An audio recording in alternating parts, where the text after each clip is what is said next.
ഇന്നുണ്ടാക്കുന്നത് കപ്പയും കക്കാറച്ചിയും കുഴയാണ്. അതിനായിട്ട് കപ്പ വേവിച്ചെടുക്കാം. ഇതുപോലെ ചെറിയ കഷ്ണങ്ങളായിട്ട് അരിഞ്ഞ് നമുക്ക് കുക്കറിൽ വെള്ളം ഒഴിച്ച് ഒരു 3 വിസിൽ വരെ വേവിക്കാൻ വെക്കാം. അതേ ടൈമിൽ തന്നെ കക്കാറച്ചി എടുത്ത് അതിൽ ഉപ്പും ഒരു കഷ്ണം കുടംപുളിയും ചേർത്ത് നന്നായിട്ട് വേവിക്കാം. ആ വേകുന്ന ടൈമിൽ തേങ്ങ ചിരണ്ടിയത്, മഞ്ഞൾപ്പൊടി, പച്ചമുളക്, കുഞ്ഞുള്ളി, കുരുമുളക്, വെളുത്തുള്ളി ഇത്രയും കൂടി ഒന്ന് ചതച്ചെടുക്കാം.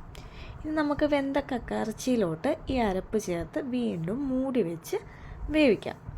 ഇതിൻ്റെ ഇടയ്ക്ക് ഞാൻ ആ കുടംപുളി എടുത്ത് മാറ്റുന്നുണ്ട് കേട്ടോ. ഇനി നന്നായിട്ട് ഇതൊന്ന് മിക്സ് ചെയ്തിട്ട് വേണം വീണ്ടും അടച്ചു വെക്കാനായിട്ട്. ഇപ്പം നമ്മുടെ കപ്പ വെന്ത് വന്നിട്ടുണ്ട്. അത് നല്ലൊരു ചട്ടകം വെച്ച് ഇതുപോലെ കുത്തി കുത്തി കുഴച്ചെടുക്കണം.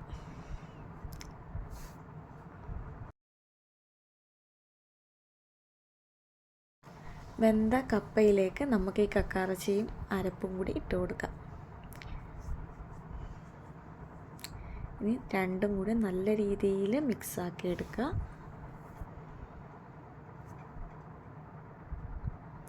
ഇനി ഇതിനകത്തേക്ക് കുറച്ച് വെളിച്ചെണ്ണയിൽ കടുകും കറിവേപ്പിലയും കൂടി താളിച്ചൊഴിക്കാം.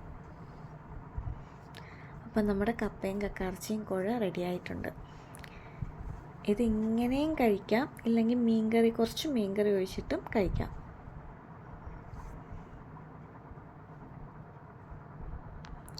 നമ്മുടെ കപ്പ കക്കാറച്ചി റെഡി ആയിട്ടുണ്ട്. ഞാൻ കുറച്ച് മീൻകറിയിൽ നിന്ന് തേങ്ങ അരച്ച മീൻകറിയായിരുന്നു, മീൻകറി ആയിട്ടാണ് എടുത്തത്. മീൻകറിയും കട്ടനും നല്ല ടേസ്റ്റ് ഉണ്ടായിരുന്നു. ഇങ്ങനെ ഉണ്ടാക്കി കഴിച്ചിട്ടില്ലാത്തവർ ഉറപ്പായിട്ടും ട്രൈ ചെയ്ത് നോക്കണം.